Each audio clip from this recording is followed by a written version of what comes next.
e amigas do canal Liturgia, Fé e Vida. Saudação a todos vocês que nos assistem, que nos acompanham. Estamos chegando até vocês para mais uma reflexão do nosso programa semanal Liturgia em Ação. Neste dia da solenidade de Pentecostes, queremos refletir sobre a ação do Espírito Santo na Igreja e na nossa vida também. O grande presente de Deus para cada um de nós e, sobretudo, para a Igreja.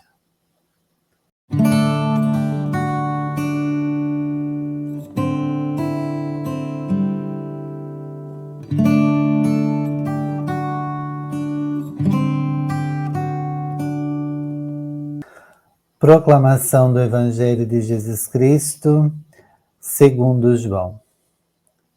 Ao anoitecer daquele dia, o primeiro da semana, estando fechadas por medo dos judeus as portas do lugar onde os discípulos se encontravam, Jesus entrou e, pondo-se no meio deles, disse: "A paz esteja convosco." Depois dessas palavras, mostrou-lhes as mãos e o lado. Então os discípulos se alegraram por verem o Senhor. Novamente, Jesus disse: "A paz esteja convosco. Como o Pai me enviou, também eu vos envio." E depois de ter dito isso, soprou sobre eles e disse: "Recebei o Espírito Santo. A quem perdoardes os pecados, eles lhes serão perdoados. A quem não os perdoardes, eles lhes serão retidos." Palavra da salvação. Glória a vós, Senhor. A solenidade de Pentecostes, como já mencionamos no vídeo do domingo passado, quando apresentamos as dicas litúrgicas para esse final de semana, foi mencionado que a solenidade de Pentecostes ela tem a missa da vigília e também a missa do dia. A missa do dia, o evangelho pode ser a escolha. Geralmente se proclama este evangelho por falar do sopro de Jesus sobre os seus discípulos, soprando-lhes o Espírito Santo e, de certa forma, os enviando em missão, os enviando para batizar, para perdoar os pecados. A ação do Espírito Santo não deve ser vista como uma ação isolada, mas ela é uma ação da Igreja. E nós, como Igreja, precisamos levar adiante esta ação, colocar em nós os dons do Espírito Santo e permanecer nesse amor, permanecer nesta missão a qual Jesus nos enviou, para sermos seus discípulos, missionários e missionárias do Reino. Os dons do Espírito Santo enaltecem a vida eclesial e nos colocam diante da nova missão da Igreja,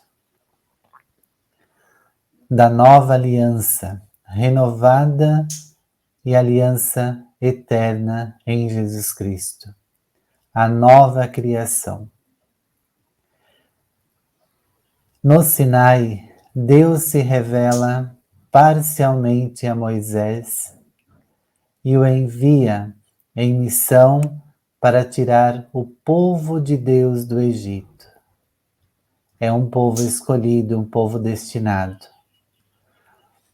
Hoje, a Igreja recebe o Espírito Santo, mas todos os povos, ide por todo o mundo, diz Jesus. Perdoardes os pecados, recebei o Espírito Santo. A quem vocês perdoarem os pecados, serão perdoados. A quem não os perdoardes, lhes serão retidos. Esta mensagem final do Evangelho da missa do dia nos coloca nessa dimensão do grande dom que é o Espírito Santo para a vida da Igreja. Na solenidade da semana passada, da Ascensão do Senhor, Jesus pede para que os discípulos fiquem em Jerusalém até receberem o Espírito Santo.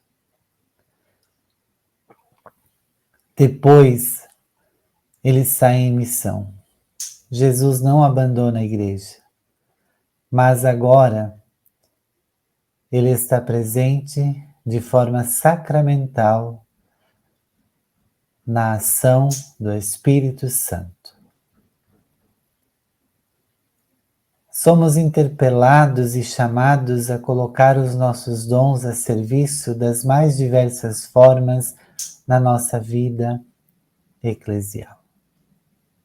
Somos chamados a sermos sinal da ação do Espírito Santo em todos os campos de nossa presença física. No trabalho, na comunidade, na família, onde quer que estejamos.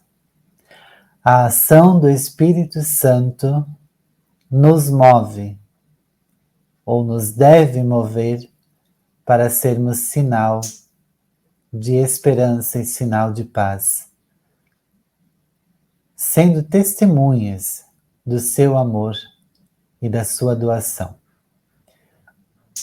Por isso, meus amigos e amigas, celebrar Pentecostes não é fazer auê dentro da igreja, dentro do templo, mas é saborear, se alimentar da palavra de Deus, no silêncio do coração, na alegria que a solenidade pede, mas é sobretudo estender a fé, a espiritualidade, a dimensão do servir na vida e não simplesmente no oba-oba dentro da igreja. O batismo do Espírito Santo, ou no Espírito Santo, pede de nós sermos coerentes com a nossa fé. De nada adianta estarmos dentro da igreja, batendo palmas, levantando as mãos, fazendo gestos, gritos, cantos, e quando saímos de dentro da igreja, sermos os piores da sociedade. Isso é um contra-testemunho muito grande. Solenidade de Pentecostes não é gritaria, não é estender línguas de fogo para todos os lados, mas é sim serenidade, amor, paz, celebrar solenemente, dentro daquilo que nos pede a liturgia, a grande solenidade do advogado do Pai e do Filho, que é o grande alimento espiritual para a vida da igreja, para a missão da igreja.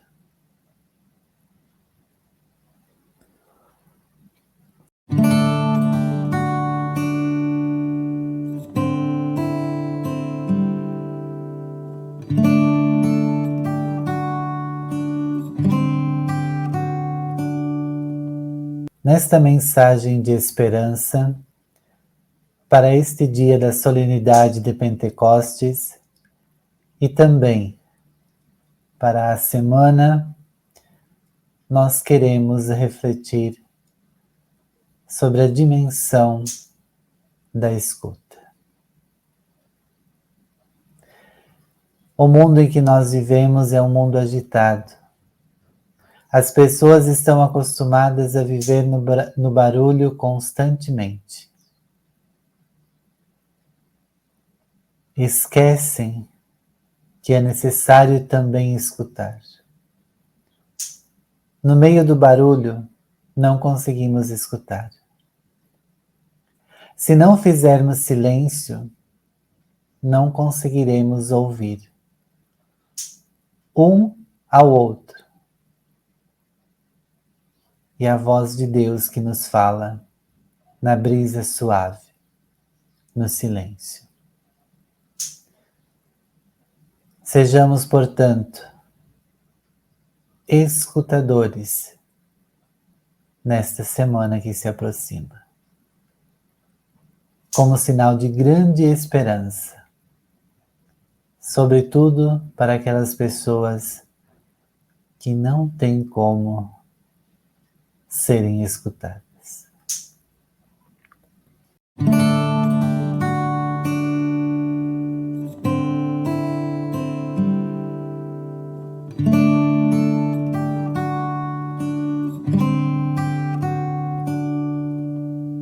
Na próxima semana, nós teremos a solenidade da Santíssima Trindade. Solenidade da Santíssima Trindade é uma solenidade que nos ajuda a perceber a dimensão trinitária da Igreja na vida da comunidade. Por isso, amigos e amigas, vocês que fazem parte das equipes de liturgia, lembrem-se, preparar a celebração é, sem dúvida alguma, muito importante.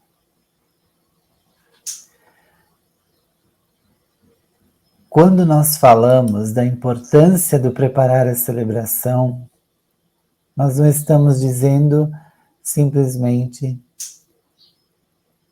para que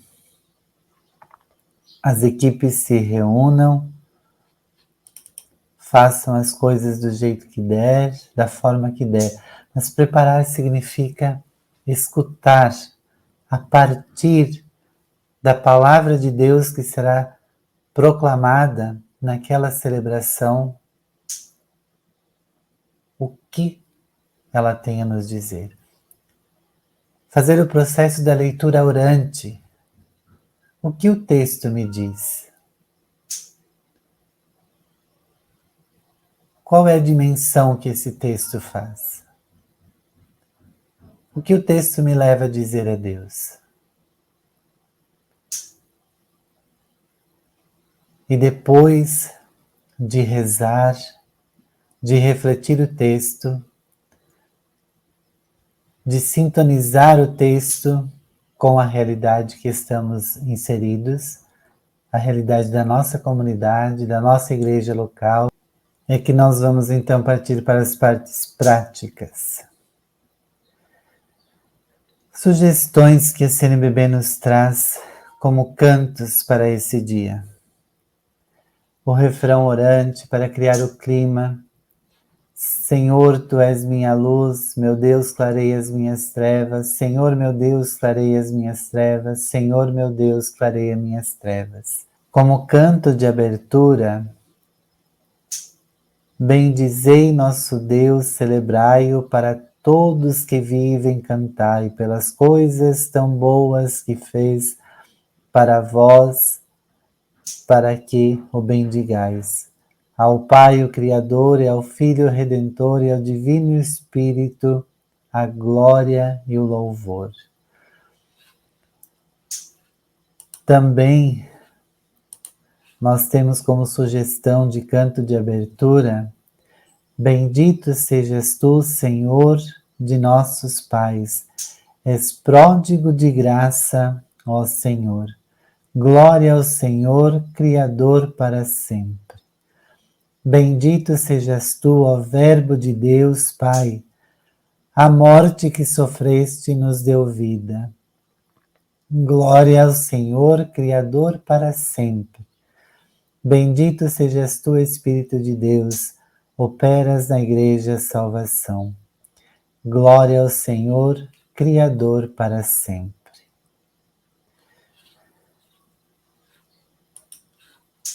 Os cantos do ordinário da missa, o canto das partes fixas, o hino de louvor, o ato penitencial, Pai Nosso, Cordeiro de Deus, o Santo, esses cantos não adianta inventar coisa. É o texto que está no Missal Romano. No inário litúrgico da CNBB tem esses cantos. Nos próprios folhetos que as comunidades usam também tem. Evite-se, sobretudo, no hino de louvor, cantar um Glória Trinitário. Porque a Santíssima Trindade, então vamos cantar Glória ao Pai, Glória ao Filho e Glória ao Espírito Santo. Não. Hino de louvor é cristológico. É um hino que exalta Cristo como aquele que veio em nome de Deus na ação do Espírito Santo. O ato penitencial sugerido pelo caderno de partituras da CNBB, que você encontra no site, é Senhor, que sois o caminho que nos leva ao Pai, tende piedade de nós. O Salmo responsorial, Salmo 9, tem como refrão: Ó Senhor nosso Deus, como é grande vosso nome por todo o universo. Tem uma orientação sobre os salmos também aqui que é bem interessante. Em geral, os salmos são compostos de 4 estrofes. Havendo só 3, repetimos a última linha. Então, caso quando você for entoar o salmo na sua comunidade e tiver 3 estrofes, repete-se a melodia da última linha e o texto da última linha. No caso de 5, observe a flexa. O que é a flexa? Aquele sinalzinho de mais que tem no final do verso. Aí se dá uma paradinha, faz uma pequena pausa e continua a frase melódica no terceiro verso. E quando forem 6 estrofes, um verso composto por 6 estrofes, pode-se repetir a mesma frase melódica 2 vezes. É uma delas. O Aleluia, como aclamação ao Evangelho, segue aí o Aleluia normal e depois vem então o refrão referente à solenidade. Santíssima Trindade, glória ao Pai, e ao Filho e ao Espírito Divino, ao Deus que é, que era e que vem pelos séculos. Amém. Que é o próprio texto do Evangelho também. Apresentação das oferendas, muito bonita essa letra, essa melodia, que é da liturgia das horas, que foi musicalizada pela nossa querida irmã Miriam Colli. Irmã Miriam Colli, perdão. Ó Trindade imensa e una, vossa força tudo cria, vossas mãos que rege os tempos, ante deles existia. Pai da graça, fonte viva, a luz da glória de Deus Pai, Santo Espírito da vida, que no amor os enlaçais. Só por vós, Trindade Santa, suma origem, todo bem, todo ser, toda beleza, toda vida se mantém. Nós, os filhos adotivos, pela graça consagrados, nos tornemos templos vivos, a vós sempre dedicados. Bonita essa letra. Teu amor vai além da medida, é o canto de comunhão. Teu amor vai além da medida, se a medida é o meu próprio pensar. O teu sonho é partilha e convida todo ser a saber partilhar. Teu amor é de pai e de filho, sem limite, é de eterno vigor, é de Espírito Santo teu brilho, é total comunhão teu amor.